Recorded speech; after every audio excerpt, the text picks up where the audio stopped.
தென்னாடுடைய சிவனே போற்றி, எந்நாட்டவர்க்கும் இறைவா போற்றி. கலை நிறை கணபதிக்கு சரணம் சரணம். திருச்செந்தூர் முருகனுக்கு அரோகரா.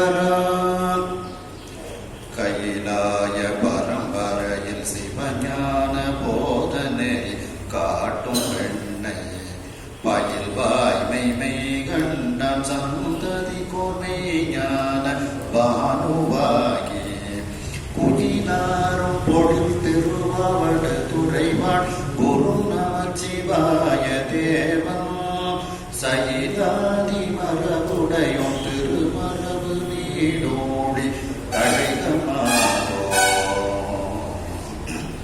திருவாவடுதுறை ஆதீன ஸ்ரீல ஸ்ரீ குருமஹாசன்னிதானம் அவர்கள் பொன்னார் திருவடிகளை வணங்கியும், தருமபுர ஆதீனம் ஸ்ரீல ஸ்ரீ குருமஹாசன்னிதானம் அவர்கள் பொன்னார் திருவடிகளை வணங்கியும், தருமபுர ஆதீன ஸ்ரீமத் மீனாட்சி சுந்தர தம்பிரான் சுவாமிகள் பொன்னார் திருவடிகளை வணங்கியும்,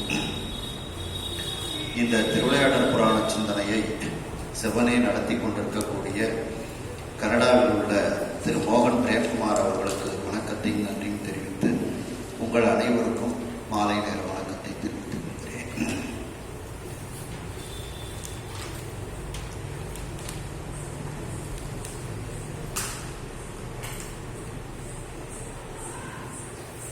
திருவிளையாடல் புராணத்தில் தடாதகை பிராட்டியாரின் திருமண படலத்தில் நாம் இருக்கின்றோம். அம்பிகை கைலாயத்திற்கு போருக்கு செல்கின்றாள். சுவாமியினுடைய பார்வைப்பட்டு அம்பிகை வெட்கமடைகின்றாள்.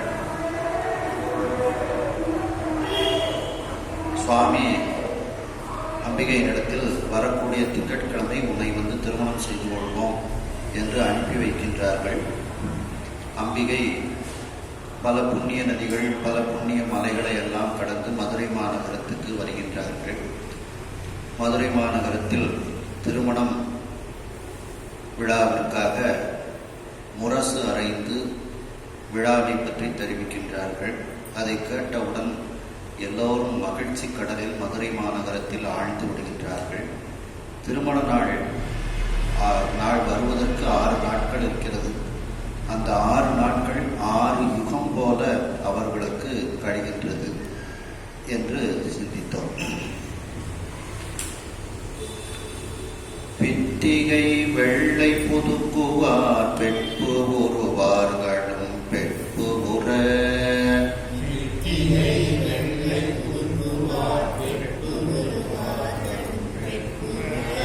சித்திர பந்தி நிறுத்துவார் தெற்றிகள் குங்குமம் நீவுவார்.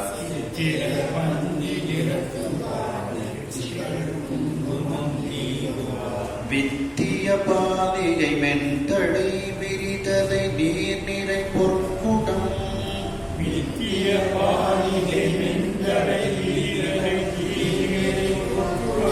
பத்தியின் வேதி நிரப்புவார் தோரணம் வாயில் பரப்புவார்.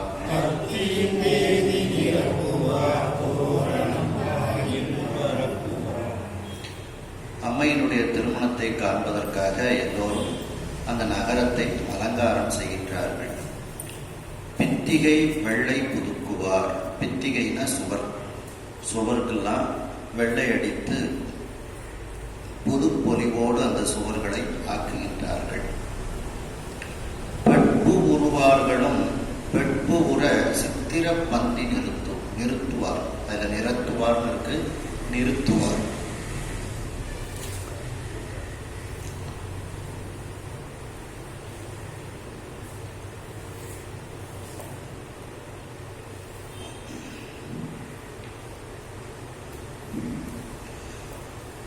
பெட்பு உருவார்கள் அப்படின்னா அந்த சிற்பங்கள் வரையக்கூடியவர்கள், சிற்பங்கள் செய்யக்கூடியவர்கள்.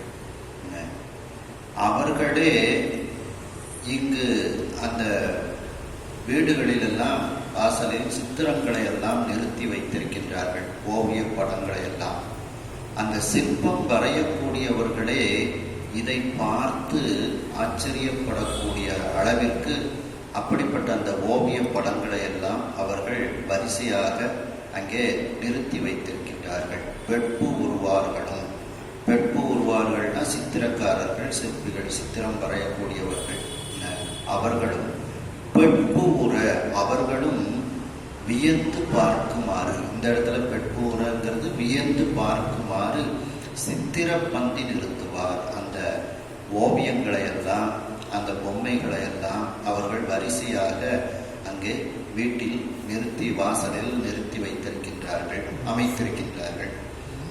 தெற்றிகள் குங்குமம் ஈவுவார். தெற்றிகள்னா திண்ணைகள்.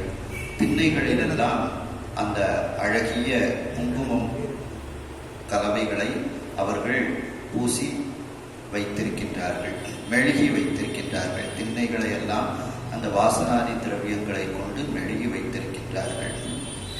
வித்திய பாலிகை மென்தலை விரிதலை.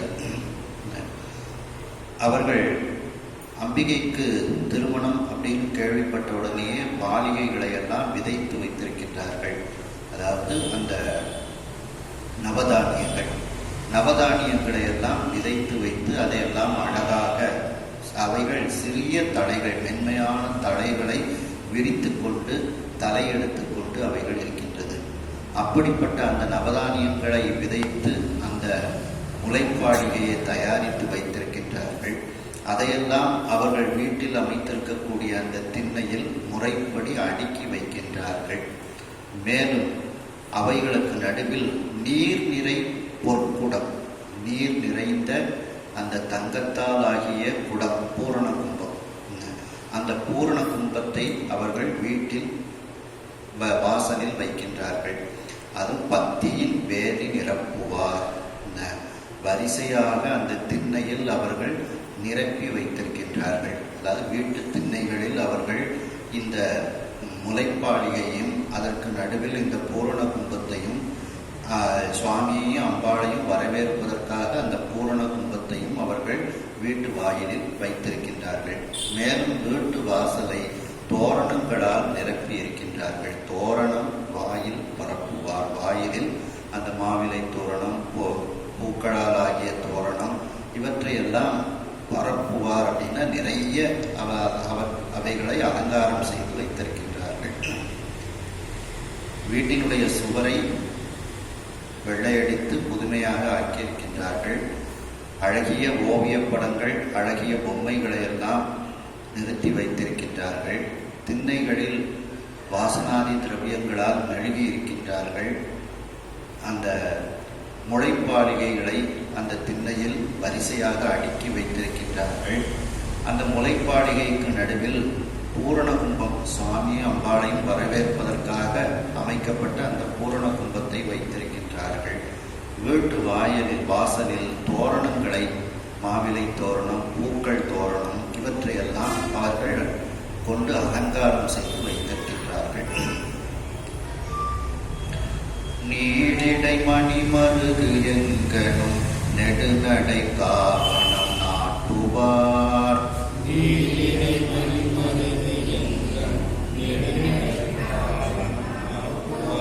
பாழைகொள் கமுகு கவை சுவைகளை பழுகுலை வாழை ஒழுக்குவார்.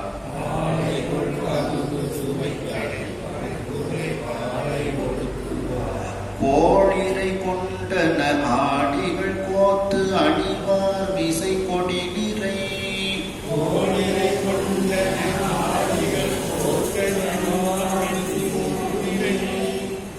வாழறி எழுப்பறி அடிபட மத்திகை நிறையன வைப்பரார்.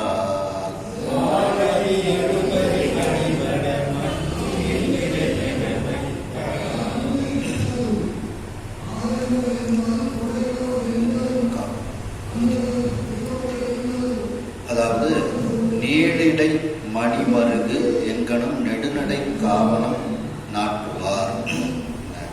நீடிடை அகலமான அந்த வீதிகள், அந்த வீதிகள் தோறும் நடைப்பந்தல், எல்லாரும் நடக்கக்கூடியதற்காக அந்த பந்தல்களையும் அந்த காவணங்களையும் அவர்கள் அமைத்து வைத்திருக்கின்றார்கள். நடைப்பந்தல்களையும் அங்கு அமைத்து வைத்திருக்கின்றார்கள். மேலும் பாளைகொள் கமுகு, அந்த பாளையோடு இருக்கக்கூடிய பாக்கு மரங்கள், சுவை களை, களைன கரும்பு, சுவை மிகுந்த கரும்புகள், பழுக்குலை, பழுத்த குலை வாழை, இந்த பழுக்குலை வாழை, பழுத்த வாழை குலைகள், இவைகளை ஒழுக்குவார். இவைகளை எல்லாம் ஒழுங்காக அங்கு அவர்கள் அழகுபட அமைத்து வைக்கின்றார்கள். அதாவது பாக்கு மரம், கரும்பு, பழுத்த வாழைக்குலை, இவற்றையெல்லாம் ஒழுங்காக வரிசையாக அவர்கள் வீட்டு வாசலில் பந்தலிட்டு இவைகளையெல்லாம் அந்த இடங்களில் அழகாக அமைத்திருக்கின்றார்கள். கோள் இறை கொண்டன ஆடிகள் கோர்த்து அணிவார். கோள்னா நவக்கோள்கள். நவக்கோள்கள் இங்கே தங்கிவிட்டதோ என்பது போல ஆடிகள், கண்ணாடிகளால் செய்யப்பட்ட அந்த அழகிய அந்த அலங்கார பொருட்களை எல்லாம் கோர்த்து அங்கு தொங்கவிட்டிருக்கின்றார்கள். அணிவார்.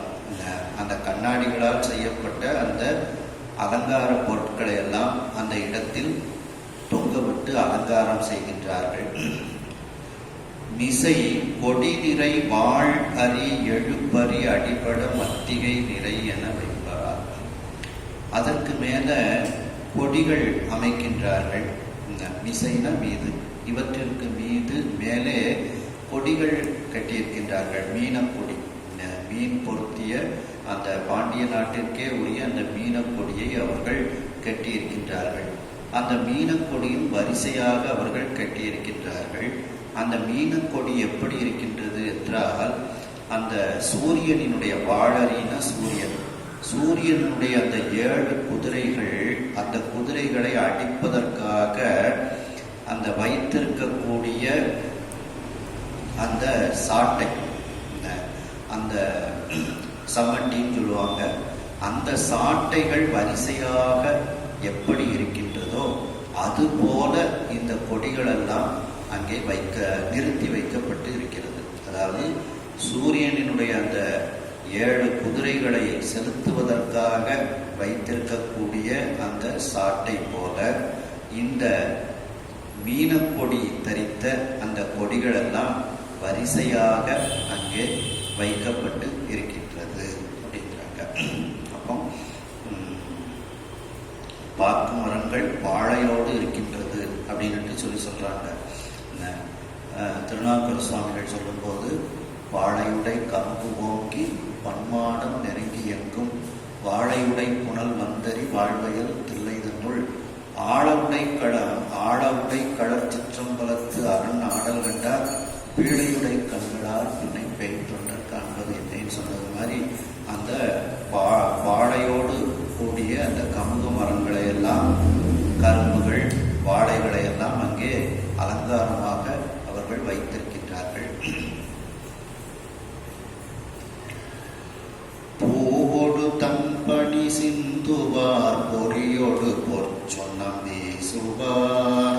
பூவோடு தம்படி சிந்துவார் பொறியோடு பொற்சொன்னம் வீசுவார். பாவை விளக்கு நிறுத்துவார் பைந்தொடை பந்தரில் ஆற்றுவார். பாவை விளக்கு நிறுத்துவார் பைந்தொடை பந்தரில் ஆற்றுவார். ஆவணம் என்ன அயிர்புற அடிமருகு எங்கனும் அரதன.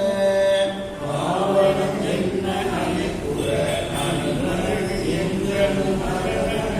கோவையும் மரகத மாலையும் கோப்பு அமை ஆரம் தூக்குவார். கோவையும் மரகத மாலையும் கோப்பு அமை ஆரம் தூக்குவார். பூக்களோடு குளிர்ச்சி பொருந்திய பனி போன்ற குளிர்ச்சி பொருந்திய நீரை அவர்கள் சிந்துகின்றார்கள். மேலும் அந்த தண்ணீரோடு பொறிகள், பொற்சுன்னங்களை எல்லாம் வீசுகின்றார்கள். பாவை விளக்கு நிறுத்துவார். அந்த பெண்களைப் போல செய்து அவர்கள் கையில் விளக்கு வைத்திருப்பதாக அமைக்கப்பட்ட அந்த விளக்கிற்கு பேர் பாவை விளக்கு அப்படின்னு பேர். அந்த விளக்குகளை எல்லாம் அங்கே நிறுத்தி வைத்திருக்கின்றார்கள். பைத்தொடை பந்தரில் நாட்டுவார். பசுமையான தொடைனா மாலை. அந்த பசுமையான மாலைகளை எல்லாம், புதிய பூக்களை கொண்டு கட்டப்பட்ட அந்த மாலைகளை எல்லாம் அந்த பந்தரில் அவர்கள் தொங்க விடுகின்றார்கள். நாற்றுவார்னா தொங்க விடுகின்றார்கள். அப்போ வீட்டுக்கு வீடு பந்தல்லாம் போட்டு தங்கள் வீட்டில் ஒரு கல்யாணம் நடந்தால் எப்படி அவர்கள் அலங்காரம் செய்வார்களோ அதுபோல அவர்கள் அலங்காரம் செய்கின்றார்கள். மேலும் ஆவணம் என்ன அயிர்புற, இது என்ன கடை வீதியா என்று சந்தேகம் வருமாறு, அயிர்புறன சந்தேகம் வருமாறு அணிமருகு என்கணும் அவர்கள் வீட்டுக்கு பக்கத்தில் அமைக்கப்பட்ட அந்த பந்தல்களில் எல்லாம் அரதன கோவையும், அரதனம்னா ரத்னம், ரத்தின மாலைகளையும் மரகத மாலைகளையும் கோப்பு அமை ஆரமும் தூக்குவார்.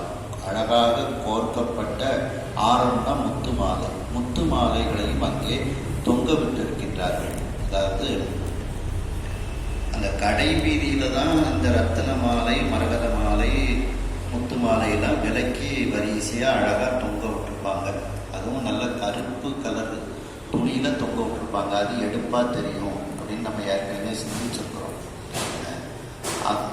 இங்க அவங்கவுங்க வீட்டு வாசல்லையே அவர்கள் பந்தல்கள் எல்லாம் போட்டு அதுல ரத்தின மாலைகள், மரகத மாலைகள், முத்து மாலைகளை எல்லாம் தோரணங்களாக கட்டியிருக்கின்றார்கள். இதை பார்த்தவுடன் ஏதோ கடை வீதியே இங்கே வந்து விட்டது போல எல்லாருக்கும் ஒரு சந்தேகம் வருகின்றதாம். அதுபோல அவரவர்கள் வீட்டில் முன்பகுதியை வீட்டினுள்ளும் அம்மையினுடைய கல்யாணத்திற்காக இவ்வாறு மிகவும் அழகிய முறையில் அலங்காரம் செய்து கொண்டு இருக்கின்றார்கள்.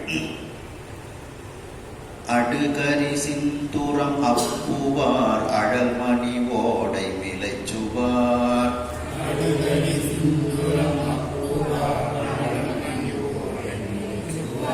கடுநடை ஒளி கழுத்து அணி காலணி கலனை திருத்துவார்.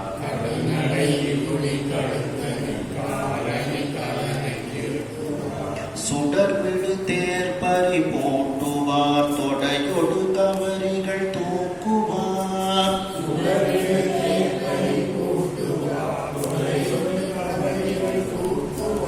வடுவர் பொற்களம் நாடி மங்கள தீபம் இயற்றுவார்.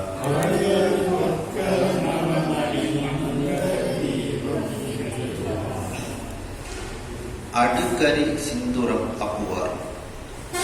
அந்த வலிமையான போர் புரியக்கூடிய யானைகள், அந்த யானைகள் மீது சிந்துரம் அப்புவார். அந்த சிந்துர கொடிகளை எல்லாம், அந்த வாசனாதி திரவியங்களை எல்லாம் யானையின் மீது அலங்காரமாக அவர்கள் யானையினுடைய முகத்தில் அப்புகின்றார்கள். யானைக்கு அழகா இந்த வாசனாதி திரவியங்கள், கலர் பொடிகள் எல்லாம் வச்சு, சிந்துர பொடிகளை எல்லாம் வச்சு அலங்காரம் செய்கின்றார்கள். நம்ம கோயில்களுக்கு யானைகள் வரும்போது கூட அழகா திருநீர் பூசணம் மாதிரி, திரிசூலம் படை மாதிரிலாம் அலங்காரம் பண்ணி கொண்டு வருவாங்க யானைக்கு. அதுபோல அவர்கள் அலங்காரம் செய்கின்றார்கள். அழல் மணி ஓடை விளைச்சுவார். அழல்னா தீ, நெருப்பு போல ஒளி வீசக்கூடிய ஓடையில நெற்றிப்பட்டம். அந்த நெற்றிப்பட்டத்தை யானைக்கு சூட்டுகின்றார்கள். விளைச்சுவார்னா சூட்டுகின்றார்கள். யானைக்கு முகத்தில் அந்த தும்பிக்கைக்கு மேலே அந்த நெற்றிப்பட்டங்கள்லாம் அணிவிப்பாங்க. அதில் நிறைய மணிகளெல்லாம் பதிக்கப்பட்டிருக்கும். அது நெருப்பு போல ஒளி விடுகிறதாம். அவ்வாறு நெருப்பு போல் ஒளி வீசக்கூடிய அந்த நெற்றிப்பட்டங்களை யானைக்கு அணிவிக்கின்றார்கள். மேலும் கடுநடை இவுளி கழுத்து அணி காலணி கலனை திருத்துவார். கடுநடை வேகமாக ஓடக்கூடிய, அப்படின்னா வேகமாக நடக்கத்தெல்லாம் ஓடுதல் அப்படின்னு அர்த்தம். அவ்வாறு வேகமாக ஓடக்கூடிய குதிரை, அந்த இவுளினா குதிரை, குதிரைக்கு கழுத்தில் அணியக்கூடிய அணி, காலுக்கு அணியக்கூடிய அந்த அணி, கலனைனா சேனம், அந்த மூக்கில் கட்டுவாங்க பார்த்தீங்களா ஒரு கயிறு, அந்த இதையெல்லாம் திருத்தமாக புதிதாக அவர்கள் அணிவிக்கின்றார்கள். குதிரைக்கு கழுத்தில் அணியக்கூடிய அந்த ஆபரணங்கள், காலுக்கு அணியக்கூடிய ஆபரணங்கள், சேனம், கலனைனா சேனம், அந்த சேனத்தை எல்லாம் புதிதாக மாற்றி அமைக்கின்றார்கள். அந்த குதிரையை அழகுபடச் செய்கின்றார்கள். மேலும் சுடர்விடு தேர் பறிபூட்டுவார். ஒளி பொருந்திய அந்த தேரில் குதிரைகளை எல்லாம் பூட்டுகின்றார்கள். பறி பூட்டுவார்னா குதிரைகளை அந்த தேரில் பூட்டுகின்றார்கள். தொடையோடு கவரிகள் பூட்டுவார். அந்த குதிரை அந்த தேரில் தொடையின மாலை, மாலைகளோடு கவரிகளையும் வெண்சாமரைகளையும் அதில் தூக்குதல் அப்படின்னா அதில் பொருத்துகின்றார்கள், அதில் தொங்க விடுகின்றார்கள். அந்த தேரில் மாலைகள், வெண்சாமரைகள், அந்த வெண் கவரிகளை எல்லாம் அவர்கள் தொங்க விடுகின்றார்கள். மேலும் வடுவரு பொற்களம், வடு அப்படின்னா குற்றம், குற்றமில்லாத தூய தங்கத்தால் செய்யப்பட்ட தட்டு, கலம்னா இந்த இடத்துல தட்டு, அந்த பொற்களத்தில் அந்த தங்கத்தட்டில் நவமணி மங்கள தீபம் ஏற்றுவார். நவமணிகள் பதிக்கப்பட்ட அந்த மங்களமான விளக்கு, அந்த விளக்கில் அவர்கள் திரியிட்டு எண்ணெயெல்லாம் ஊற்றி அந்த தீபத்தை எரிய வைக்கின்றார்கள். அப்போ அவங்க வீட்டு விளக்கு விளக்கை வைக்கக்கூடிய தட்டு தங்கத்தால் ஆன தட்டாக இருக்கிறது. அந்த விளக்கு நவமணிகளால் செய்யப்பட்ட, நவமணிகளால் அலங்காரம் செய்யப்பட்ட அந்த மங்கள விளக்காக இருக்கிறது. அதில் அவர்கள் தீபம் ஏற்றுகின்றார்கள். அதாவது யானைக்கு சிந்துரம் போன்ற அந்த வாசனை திரவியங்களை பூசி அதை ஓவியமாக அழகு செய்கின்றார்கள். நெருப்பு போல் ஒளி வீசக்கூடிய அந்த நெற்றி பட்டத்தை யானைக்கு சூட்டுகின்றார்கள். குதிரைக்கு கழுத்தில் அணியக்கூடிய ஆபரணம், காலுக்கு அணிய ஆபரணம், சேனம், இவற்றையெல்லாம் நல்ல புதியதாக திருத்தி அமைக்கின்றார்கள். தேரில் குதிரைகளை பூட்டுகின்றார்கள். அந்த தேரில் மாலைகளை தொங்க விடுகின்றார்கள். கவரிகளை, வெண்சாமரைகளை தொங்க விடுகின்றார்கள். அவர்கள் வீட்டில் அந்த தங்கத்தால் ஆகிய தட்டில் நவமணிகள் பதிக்கப்பட்ட விளக்கில் தீபத்தை ஏற்றி சிவபெருமானையும் சுவாமியையும் வரவேற்பதற்கு, அந்த திருமணத்தை பார்ப்பதற்கு அவர்கள் தயாராக ஆகின்றார்கள். பழையன கலனை வெறுப்பரால், புதியன பணிகள் பறிப்பரால்,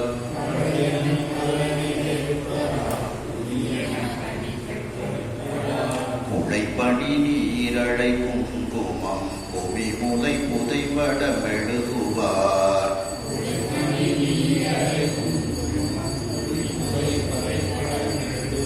மெழுகிய ஈரம் புலர்த்துவார், விரைபடு கலவைகள் அப்புவார்.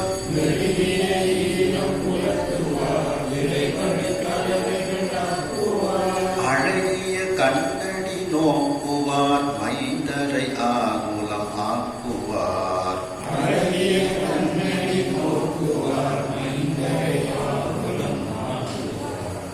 பெண்கள் எல்லாம் பழைய ஆபரணங்கள் எல்லாம் நல்லா அல்ல அப்படின்ட்டு அந்த ஆபரணங்களை எல்லாம் வெறுக்கின்றார்கள்.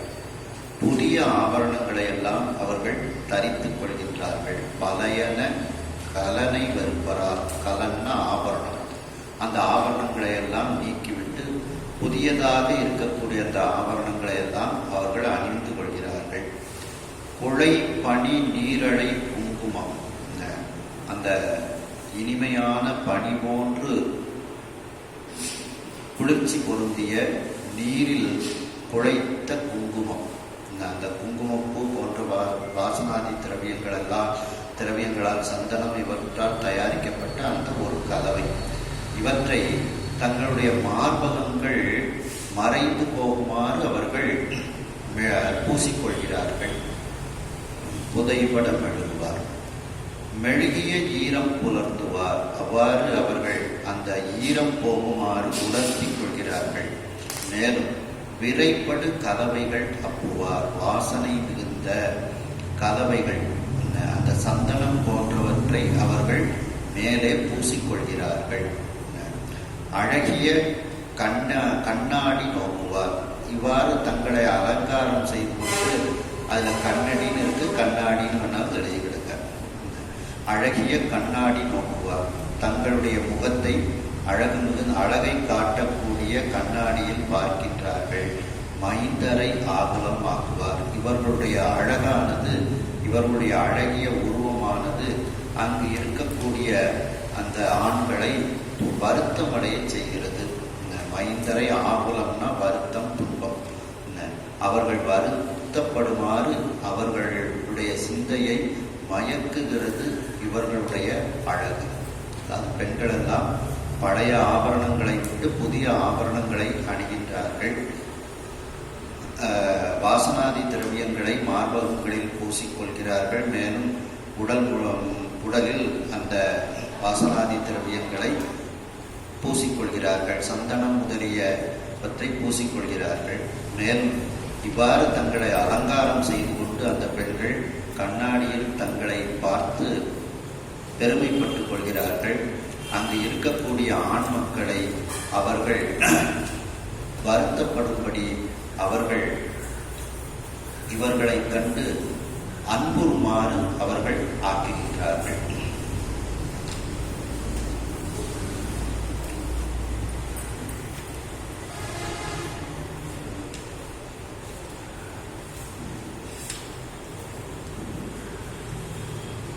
அடுத்த பாட்டு. அஞ்சனம் வேல் விழித்தீட்டுவார் ஆடவர் மார்பிடை நாட்டுவார்.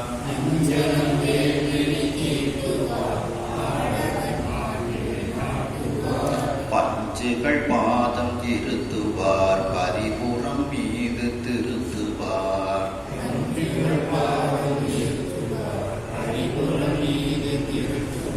வஞ்சிய தேரல் அருந்துவார் மரங்குள் தள்ளாட வருந்துவார்.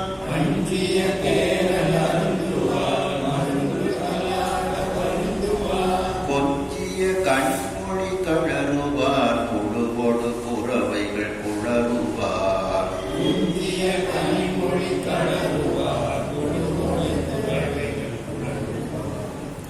அந்த பெண்கள் எல்லோரும் அஞ்சனம் அப்படின்னா கண்ணுக்கு தீட்டக்கூடிய அந்த கண்மை, அந்த கண்மையை தங்களுடைய வேல் போன்ற கூர்மையான கண்களுக்கு தீட்டிக் கொள்கிறார்கள். ஆடவர் மார்பிடை நாட்டுவார். அந்த கண்ணினுடைய பார்வையை ஆடவர்களுடைய மார்பில் அவர்கள் நிறுத்துகின்றார்கள். ஆடவர் மார்பிடை நாட்டுவார். பஞ்சுகள் பாதம் இருத்துவார். தங்களுடைய பாதத்தில் அந்த செம்பஞ்சு குழம்பை பூசி அந்த பாதத்தை அலங்காரம் செய்து கொள்கிறார்கள். பஞ்சுகள் பாதம் இருத்துவார். பஞ்சுகள்னா செம்பஞ்சு குழம்பு. அதை பாதத்தில் பூசி அதை அந்த பாதத்தில் இருத்துகின்றார்கள். அப்படின்னா காய வைக்கிறாங்க. பூசணுடன் அது காய்ச்சிடாது, கொஞ்ச நேரம் காய வைக்கணும். அதனால இருத்துதல் அப்படிங்கிறது இங்க காய வைத்தல் அப்படின்னுட்டும் அர்த்தம் எடுத்துக்கலாம். பரிபுறம் மீது நிறுத்துவார். பரிபுறம்னா சிலம்பு. சிலம்புகளில் ஏதாவது ரிப்பேர்லாம் இருந்துச்சுன்னா அதெல்லாம் சரி பண்ணி அந்த சிலம்புகளை எல்லாம் அணிந்து கொள்கிறார்கள். வஞ்சிய தேரல் அருந்துவார். அந்த பெண்கள் எல்லாம் மது அந்த கள்ளை அருந்துகின்றார்கள். மருங்குள் தள்ளாட வருந்துவார். இடை தள்ளாடுமாறு அவர்கள் வருந்துகின்றார்கள். கொஞ்சிய கனிமொழி கழறுவார். தங்களுடைய கணவன்மார்களோடு கொஞ்சி பேசி இனிமையான கனி போன்ற மொழியை பேசுகின்றார்கள். குழுவொடு புறவைகள் குளறுவார். அந்த பெண்கள் கூட்டமாக இருந்து அம்பிகை மீனாட்சி அம்மையினுடைய கல்யாணத்தை நினைத்து குறவை பாட்டுகளை எல்லாம் அவர்கள் பாடுகின்றார்கள். அதாவது பெண்கள் கண்ணுக்கு மையிடுகின்றார்கள், ஆடவரை மயக்குகின்றார்கள். பஞ்சு போன்ற அந்த செம்பஞ்சு குழம்பை பாதத்தில் பூசிக்கொள்கிறார்கள். சிலம்புகளை திருத்தமாக அணிந்து கொள்கின்றார்கள். அவர்கள் மது அருந்தி இடை வருந்துமாறு இடை தள்ளாடுமாறு அவர்கள் வருந்துகின்றார்கள். தங்களுடைய கணவனோடு இனிய மொழி பேசுகிறார்கள். தங்கள் கூட்டத்தோடு அவர்கள் புறமை பாட்டு அந்த பெண்கள் பாடுகின்றார்கள் அப்படின்ட்டு சகலகலாவதி மாலையில் சொல்லும்போது குமரகுருபரர் பஞ்சு அப்பு இதம் தரு செய்ய பொற்பாத பங்கேறும் என் நெஞ்சத்தடுத்து அலராதது என்னே அப்படிங்கிறாங்க. அந்த சரஸ்வதி அம்மையினுடைய கால்கள் பஞ்சு அப்பு இதம் தரு செய்ய பொற்பாத பங்கேற்பமாக இருக்கிறதா. அந்த பாதம் தாமரை போல இருக்குது. பங்கேருவம்னா தாமரை. சரஸ்வதியினுடைய பாதம் தாமரையாக இருக்கிறது. பொன்னால் செய்யப்பட்ட தாமரையாக இருக்கிறது. பொற்பாத பங்கேருவம். அந்த தாமரை பாதத்தில் அந்த பஞ்சு செம்பஞ்சு குழம்பு கொண்டு அந்த பாதத்துல பஞ்சால அப்படியே அலங்காரம் செய்யப்பட்டிருக்கிறது.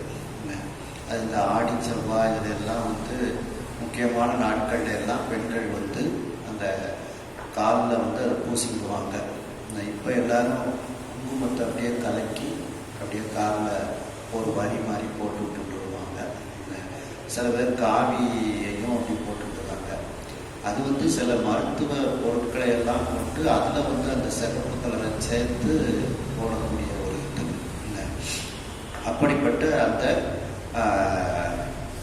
செம்பஞ்சு குழம்பு ஆடி செவ்வாய் ஆடி வகையிலெல்லாம் பெண்கள் போட்டு வருவாங்க. பொதுவாக அது மஞ்சப்பொடியும் சுண்ணாம்பும் கலந்து தயார் பண்ணுவாங்க. அந்த ரெண்டும் கலந்து தான் குங்குமம் தயார் பண்ணுறாங்க. குங்குமம் தயார் பண்ணுறது மஞ்சப்பொடி. அந்த மஞ்சப்பொடியில் சுண்ணாம்பு அதிகமாக சேர்க்க மாட்டாங்க. இந்த எலுமிச்சம்பழம் சேர்ப்பாங்க. எலுமிச்சம்பழம் சேர்க்கும்போது கலர் மாறிடும். அதில் கொஞ்சம் நெய் சேர்த்துக்குவாங்க. அப்பப்போ நெய் சேர்ப்பாங்க. ஒரேடியாக நிறைய சேர்த்துட்டாங்கன்னா அது ஒரு மாதிரி ஆயிடும். தேவைக்கு அப்பப்போ நெய் சேர்க்கும்போது அந்த நெத்திக்கு ஒரு இதமாக இருக்கும். இதில் அந்த மாதிரி ஒரு மருத்துவ குணம் வாய்ந்த அந்த குழம்பு. அப்படிப்பட்ட அந்த செம்பஞ்சு குழம்பு அதை சரஸ்வதி அம்மை காலில் அணிந்திருக்கின்றாள்.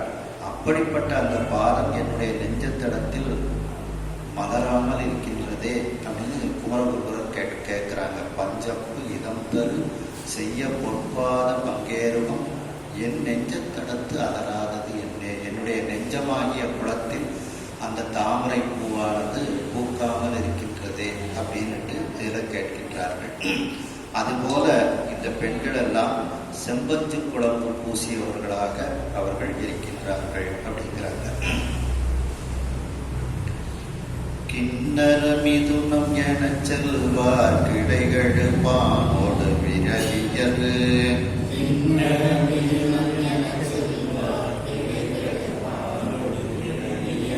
கண்ணியர் அரசை வணங்குவார் கடிமணம் எய்து கழிப்பினால்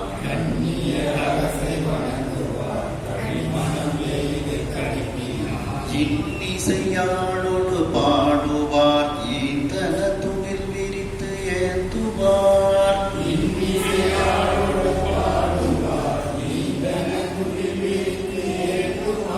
சென்னியின் மீது கொண்டாடுவார் தேரலை உண்டு செருக்குவார்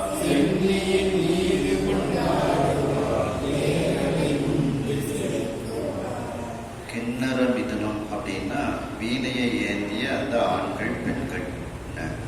அப்படி அந்த வீணையை வைத்திருக்கக்கூடிய அவர்களைப் போல இந்த பாணன் விரலியர், அந்த பாணர்களும் விரலியர்கள் இவர்கள் எல்லாரும் கூட்டம் கூட்டமாக மீனாட்சி அம்மையை பார்க்க செல்கின்றார்கள்.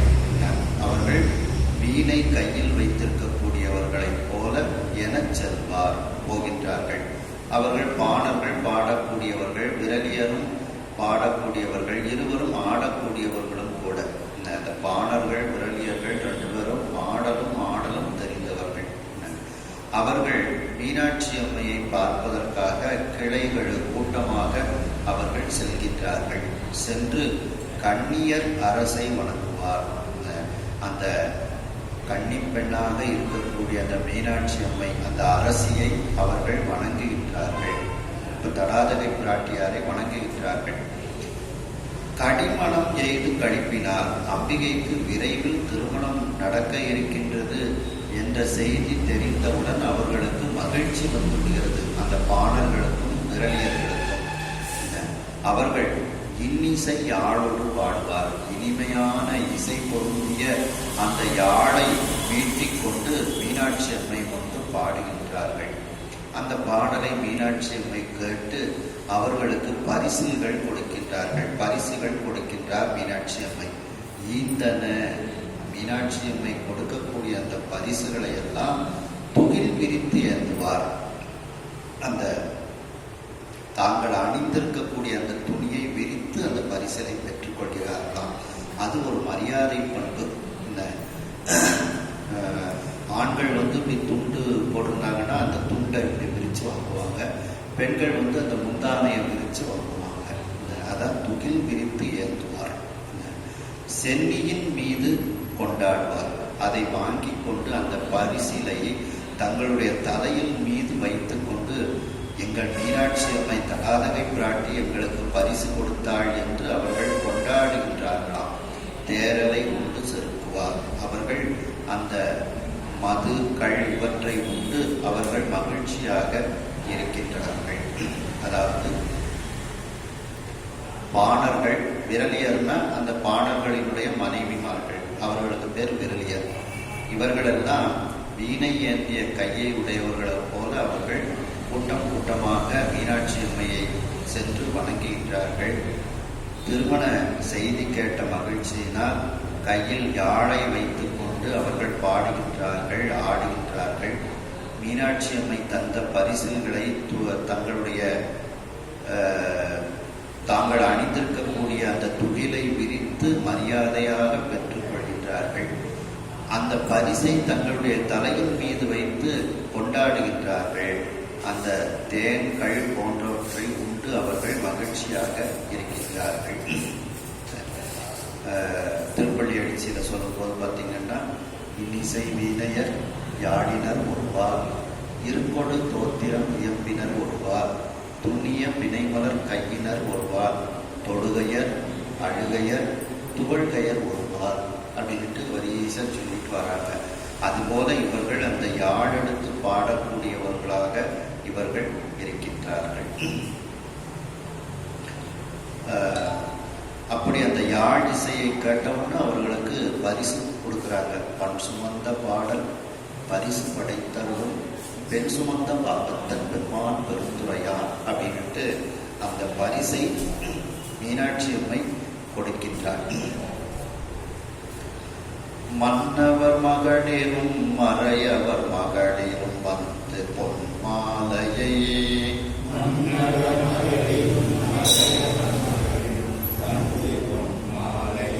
துன்னினர் சோபனம் வினவுவார், கோதை தன் மன அணி நோக்குவார்.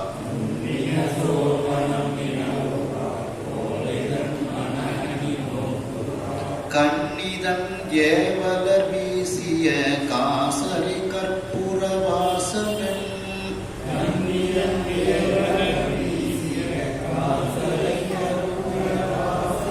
பொன்னர் கலவையின் மெய்யலாம் புதைபட வழகொடும் கோவரால்.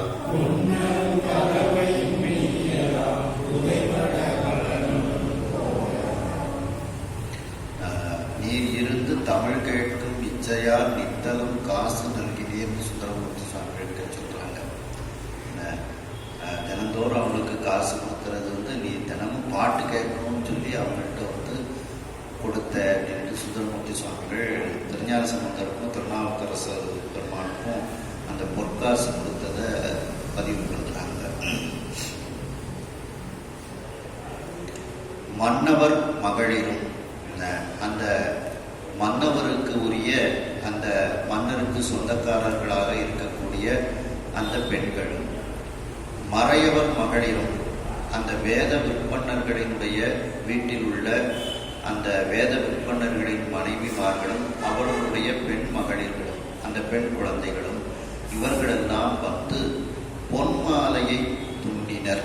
சோபனம் வினவுவார். அந்த பொன்மாலைனா காஞ்சன மாலை. அந்த காஞ்சன மாலை அந்த மீனாட்சி அம்மையினுடைய அம்மையாகிய காஞ்சன மாலையை அடைந்து நலம் விசாரிக்கின்றார்கள்.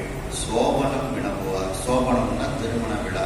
திருமண விழா எப்படி நடக்கு, என்ன ஏற்பாடுகள்லாம் செஞ்சிருக்கீங்க அப்படின்ட்டு திருமண விழாவை பற்றி காஞ்சனமாலையினிடத்தில் அந்த பெண்கள் எல்லாம் வந்து கேட்டு தெரிந்து கொள்கின்றார்கள். சோபனம் வினவுவார். மேலும் கோதைதன் மன அணி நோக்குவார். கோதைனா இங்க மீனாட்சி அம்மை, தடாதகை பிராட்டி. தடாதகை பிராட்டிக்கு ஒரு வாரமா அலங்காரம்லாம் செய்தாங்க.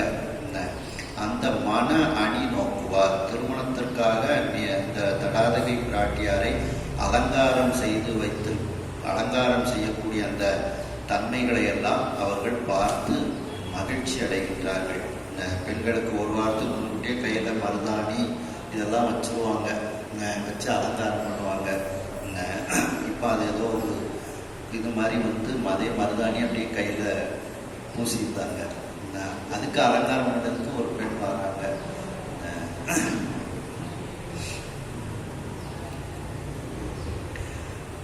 அதுக்கப்புறம் கண்ணிதன் ஏவலர் வீசிய காசரை.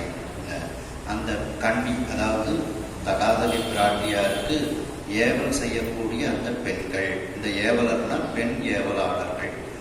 அந்த அம்பிகையினுடைய அந்த ஏவலர்கள் எல்லாம் வீசிய காசரை வரக்கூடியவர்களுக்கு அவர்கள் அந்த மயிர் சார்ந்து கொடுக்கின்றார்கள். தலைமுடிக்கு பூசக்கூடிய அந்த சாந்து. கற்பூர வாச மென் பொன்னரும் கலவை. கற்பூர வாசத்தோடு பொருந்திய மென்மையான அந்த இனிமையான நறு வாசனை மிகுந்த அந்த வாசனாதி கலவைகள். இப்போ சென்ட்டுன்னு சொல்லுவோம் பார்த்தீங்களா, அது மாதிரி தான் அப்போ அந்த அதில் வந்து நிறைய வாசனாதி பொருட்கள், மூலிகை பொருட்கள் எல்லாம் கலந்துருப்பாங்க. இப்போ உண்டான சென்ட்டில் வந்து வாசனை மட்டும்தான் இருக்கும், மூலிகைகள்லாம் ஒன்றும் இருக்காது. அப்போ வந்து அந்த வாசனை இது தடவக்கூடிய வாசனை பொருட்களே ஒரு மருத்துவ குணம் வாய்ந்ததாகத்தான் இருக்கும் அது. அப்படிப்பட்ட அந்த வாச பொருந்திய அந்த கலவைகளை எல்லாம் மெய்யெல்லாம் புதைப்பட அந்த உடம்பெல்லாம் மறையுமாறு அவர்கள் மகிழ்ச்சியோடு பூசிக்கொள்கிறார்கள். மேலும் அந்த தடாதகை பிராட்டியார் அவர்களுக்கு பலவிதமான பரிசுகள் எல்லாம் கொடுக்கின்றார்கள். அந்த பரிசுகளை எல்லாம் பெற்றுக்கொண்டு அவர்கள் செல்கின்றார்கள். வளமோடும் போவரால் மீனாட்சி அம்மை கொடுத்த அந்த வளமான பரிசுகளை எல்லாம் பெற்றுக்கொண்டு அவர்கள் செல்கின்றார்கள். இப்போ பொதுவாகவே நம்ம வீட்டுக்கு ஒருத்தங்க வந்தாங்கன்னா அந்த காலத்தில் முதல்ல வந்தவங்களுக்கு தண்ணீர் கொடுத்து சந்தனம், குங்குமம், விபூதியெல்லாம் கொடுப்பாங்க வீட்டுக்கு யார் வந்தாலும். அதுக்கப்புறம் வீட்டிலேருந்து கிளம்பும் போதும் இந்த மரியாதையை கொடுப்பாங்க. இப்போ அது குங்குமம் மட்டும் கொடுக்குற மாதிரி ஒரு பദ്ധதியும் வந்திருக்கு. அந்த சந்தன இதில் இந்த வாசனாதி திரவியங்களும் கலந்த ஒரு கலவை தயார் பண்ணி வந்தவங்களுக்கு தான் கொடுப்பாங்க, பூசிக்கிடுங்க அப்படின்ட்டு. அந்த இதெல்லாம் இப்போ மறைஞ்சு போச்சு. இப்போ குங்குமம் மட்டும் கொடுத்துக்கிறாங்க வந்தவங்களுக்கு. அப்படி அந்த மீனாட்சி அம்மையினுடைய அந்த பெண் ஏவலர்கள் எல்லாம் வீட்டிற்கு வந்த அந்த மன்னவர் மகளிருக்கும் மறையவர் மகளிருக்கும் அவர்கள் அந்த மயில் சார்ந்தும் வாசனாதி திரவியங்கள் கலந்த கலவையையும் அவர்களுக்கு கொடுத்து அதை அவர்கள் பூசிக்கொள்ள அவர்களுக்கு இன்னும் பலவிதமான பரிசு பொருட்களை எல்லாம் கொடுத்து அவர்களை அனுப்பி வைக்கின்றார் அந்த மீனாட்சி அம்மை.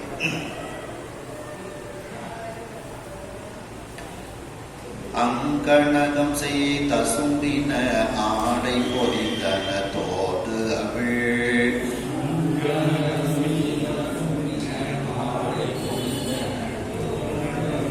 தொங்கல் வளைந்தன மங்கைய துள்ளிய கவரியின் உள்ளன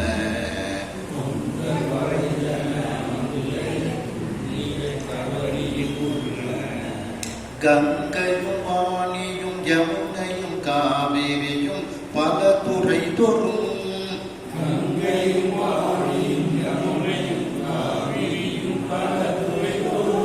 மங்கள தூரிய மார்பன மதமலை மேலன வருவன.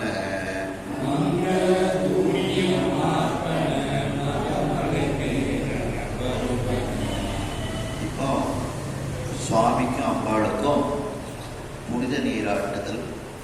மேலும் அந்த வேள்விச்சாலைகளில் வைக்கக்கூடிய அந்த நீர்க்குடங்களிலெல்லாம் புனித நீர் நிரப்புவதற்காக பலவிதமான புண்ணிய நதிகளிலிருந்து நீர்களை எல்லாம் புனித நீரை எடுத்து வருகின்றார்கள். அந்த புனித நீர்கள் எப்படி எடுத்து வரப்படுகின்றது அப்படின்ட்டு இதில் சொல்லப்படுகிறது. அந்த புனித நீரை எடுத்து வரக்கூடிய குடங்கள் எல்லாம் தங்கத்தால் செய்த குடங்களாக இருக்கிறது. கனகம் செய் தசும்பின, அழகிய பொன்னால் செய்யப்பட்ட தசும்புன குடம். அந்த குடத்தில் தசும்பின நீர் இருக்கின்றதுன்னு அர்த்தம். அந்த நீர் எப்படிப்பட்டது, அந்த குடம் எப்படி அலங்காரம் செய்யப்பட்டிருக்கின்றதுன்னு அடுத்தால சொல்றாங்க. தங்கத்தால் செய்யப்பட்ட குடத்தில் அந்த தண்ணீர் எடுத்து வரப்படுகிறது. ஆடை பொதித்தன, அந்த நீரை, அந்த புனித நீரை வைத்திருக்கக்கூடிய குடங்களுக்கு அழகிய ஆடைகளை கட்டியிருக்கின்றார்கள். மேலும் தோடு அவிழ் தொங்கல் வளைத்தன, இதழ்களை உடைய தொங்கல்னா மாலைகள், பூமாலைகளை எல்லாம் வளைவாக அணிவித்திருக்கின்றார்கள் அந்த குடத்திற்கு. மங்கையர் துள்ளிய கவரியில் உள்ளன, பெண்கள் எல்லாம் அந்த குடத்திற்கு இரு பக்கத்திலும் நின்று கொண்டு கவரிகளாய் கொண்டு வீசிக்கொண்டு வருகின்றார்கள். அந்த குடத்தில் எங்கு இருக்கக்கூடிய அந்த புனித நீரெல்லாம் இருக்கின்றது என்றால் கங்கை நதி, வாணினா சரஸ்வதி நதி, யமுனை நதி, காவிரி ஆறு, இன்னும் பல துறைகளும், பல துறைனா நீர்த்துறைன்னு அர்த்தம்.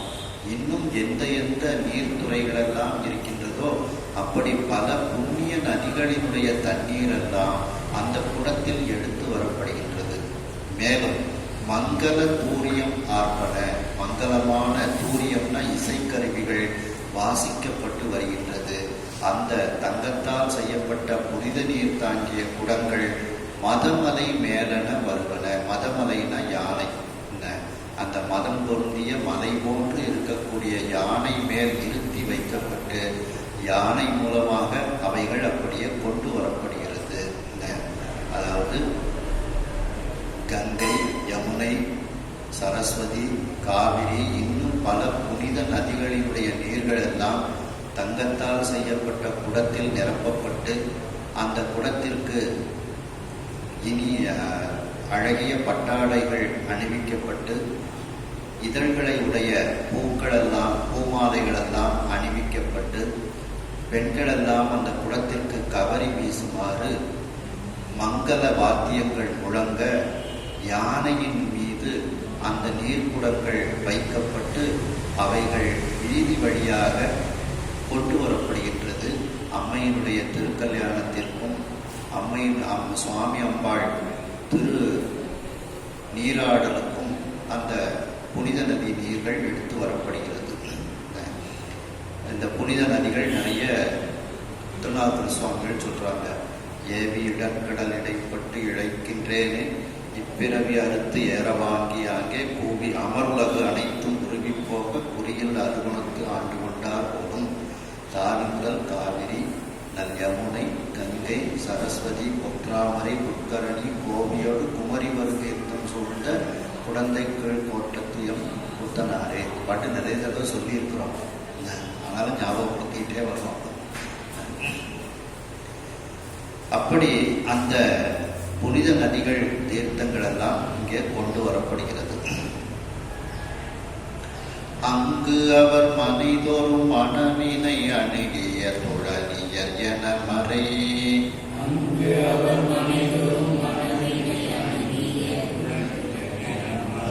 புங்கவர் இனிது உண அறுசுவை போனகம் அடுவினை புரிகுவார்.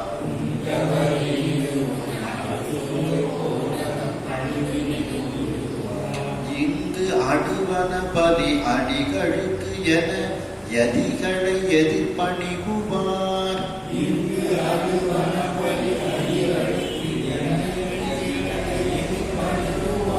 சங்கரன் அடியரை எதிர்கொள்வார், சபரியை விதிமுறை புரிகுவார்.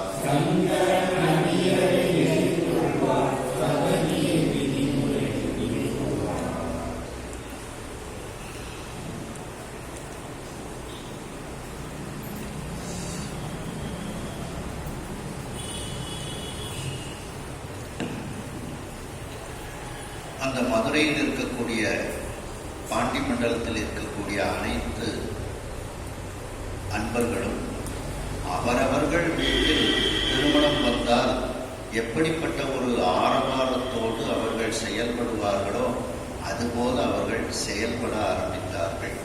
அங்கு அவர் மனைதோறும் ஒவ்வொருவரும் தங்கள் தங்கள் வீடுகளில் மனைதோறும் தங்கள் வீடுகளில் மனைகளில் மணவினை அணுகிய திருமண விழாவானது வந்தது போல, அணுகியன்னா வந்தது போல, துளனியர்னா ஆரவாரம் உடையவர்கள், மகிழ்ச்சி உடையவர்களாக ஆனார்கள். அவரவர்கள் தங்கள் வீட்டு கல்யாணம் போல சுவாமி அம்பாள் கல்யாணம் வருவதை பார்த்து அவர்கள் மகிழ்ச்சி அடைந்தார்கள். மேலும் துளனியர் என அவ்வாறு ஆரவாரம் உடையவர்களைப் போல மறை புங்கவர் இனிது உண்ண, அந்த வேதத்தை ஓதக்கூடிய தூயவர்கள் இனிமையாக உண்பதற்காக அறுசுவை கோணம் அடுவினை புரிவார். அந்த அறுசுவையோடு கூடிய உணவுகளை அடுவினை புரிவார், தயாரிக்கக்கூடிய அந்த செயலை அவர்கள் செய்கின்றார்கள். அதாவது இப்போ மீனாட்சி அம்மை கல்யாணத்தை பார்க்கறதுக்கு எல்லா கிராமங்கள்லேருந்து ஆட்கள்லாம் வருவாங்க. அப்போ அவரவர்களுக்கு ஏற்றார் போல அவர்கள் எங்கே போய் சாப்பிட்றது அப்படின்ட்டு ஒவ்வொருவர்கள் அவரவர்கள் வீட்டில் தயாரித்து வைக்கின்றார்கள். அதுதான் இதை சொல்றாங்க. அந்த அந்தணர்கள் எல்லாம் அந்த அந்தணர்கள் எல்லாம் இனிமையாக சாப்பிடுவதற்கு அறுசுவை உணவுகளை தயாரிக்கக்கூடிய அந்த செயல்பாடுகளை அவர்கள் செய்கின்றார்கள், ஒவ்வொரு வீட்டிலும் உள்ளவர்கள். இங்கு அடுவன பலி அடிகளுக்கு என எதிர்களை எதிர்பணிவார்.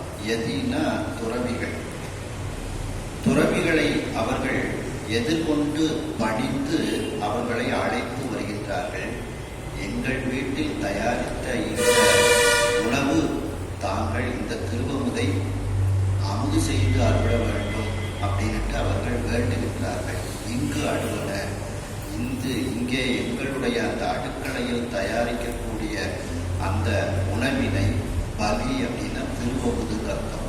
உங்களுக்கு திருவமுதாக அடிகளே நீங்கள் அந்த திருவமுதை சாப்பிட வேண்டும் என்று எதின துறவிகளை எதிர்பணிவார். எதிர்கொண்டு பணிந்து அவர்களை வீட்டிற்கு அந்த துறவிகளை அழைத்து வருகின்றார்கள்.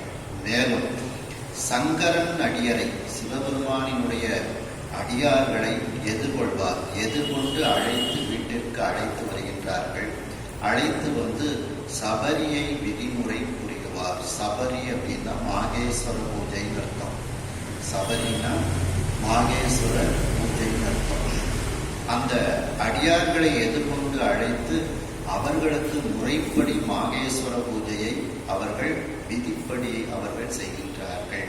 அவர்களை வீட்டிற்கு அழைத்து அவர்களுக்கு மனையில் இருத்தி அவர்களுடைய கால்களை கழுவி அவர்களிடத்தில் திருநீர் பெற்றுக்கொண்டு அவர்களுக்கு அந்த உணவுகளை எல்லாம் பரிமாறி அவர்கள் சாப்பிட்ட பின்பு அவர்களிடத்தில் ஆசீர்வாதத்தை அவர்கள் பெறுகின்றார்கள்.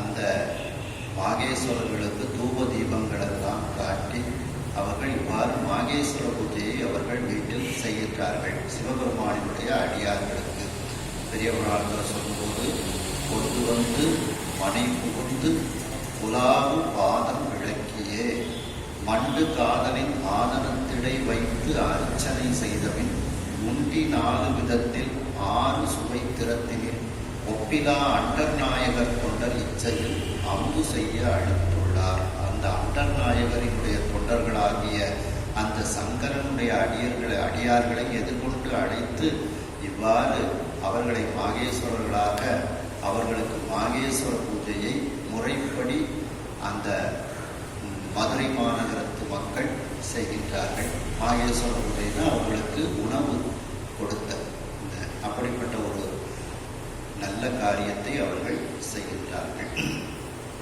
அதாவது மதுரை மாநகரத்தில் இருக்கக்கூடியவர்கள் தங்கள் வீட்டிலேயே திருமணம் வந்துவிட்டது என்ற ஒரு மகிழ்ச்சி பெருக்கோடு அந்தணர்கள் உண்பதற்காக அவர்கள் அதற்கு ஏற்றாற் போல அறுசுவை போனகத்தை தயாரிக்கின்றார்கள்.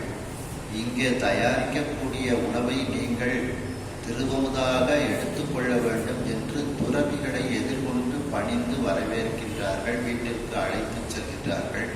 மேலும் சிவபெருமானினுடைய அடியார்களை எதிர்கொண்டு அழைத்து அவர்களை வீட்டிற்கு அழைத்து சென்று அவர்களுக்கு மாகேஸ்வர பூஜை என்கின்ற திரு அமுது கொடுத்தல் பூஜையை அவர்கள் முறைப்படி செய்கின்றார்கள்.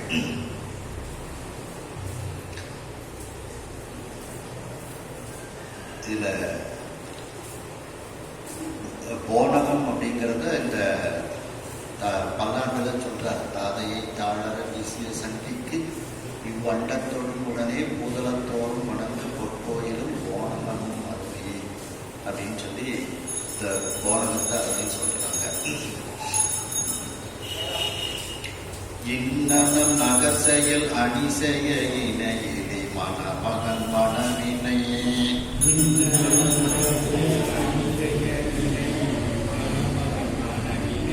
கண்ணியும் அணையவள் என்னிங்கு கடிநகர் செய்யும் எழில் வழனையா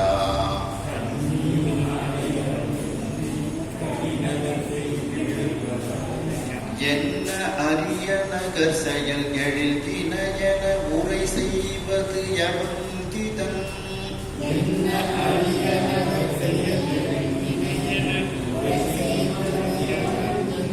முன் இறைமகள் தமர் மன அணிமண்டப வினை செய்யும் முறை சொல்வா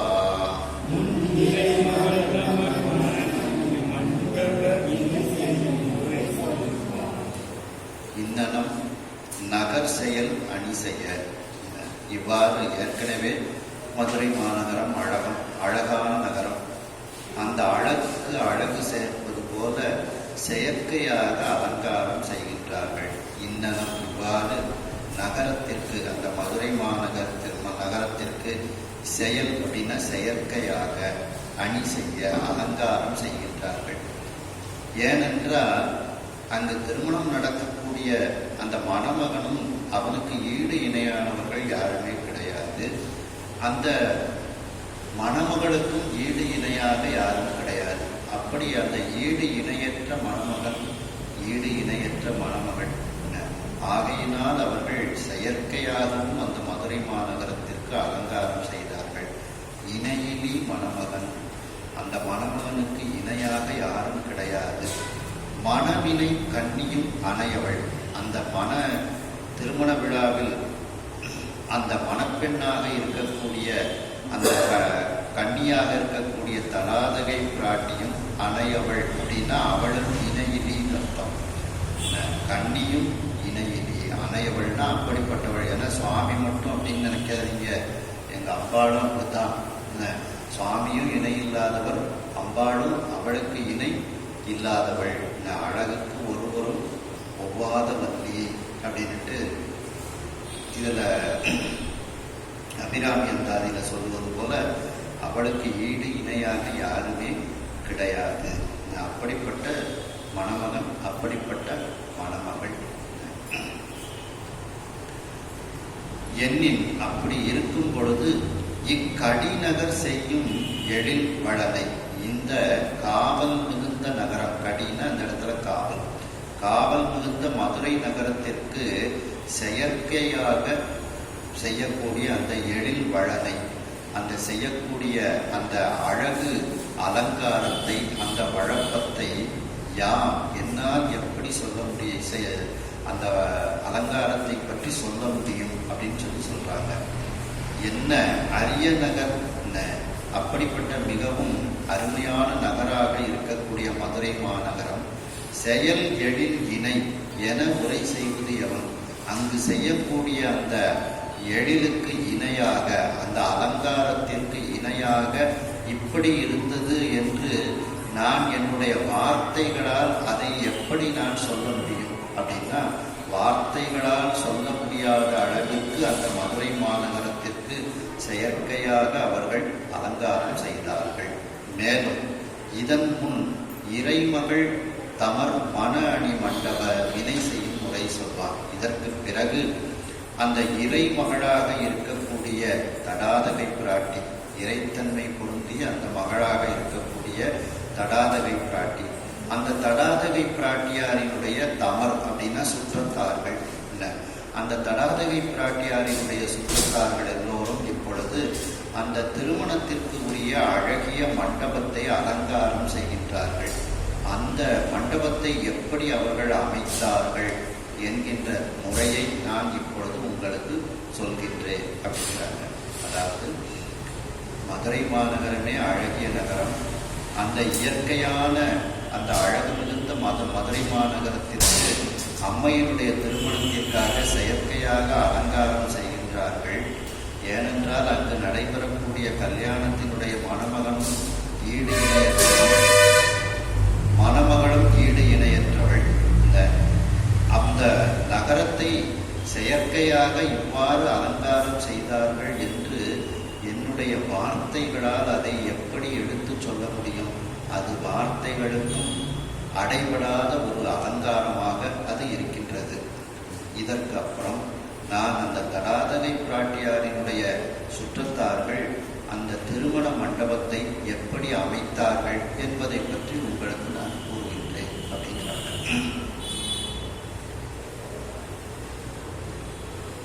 கருவிவான் முகில் மூர்த்தியை பொருதத்தாள் கலை பொருத நாள் கலை மதி மறுமாட்டி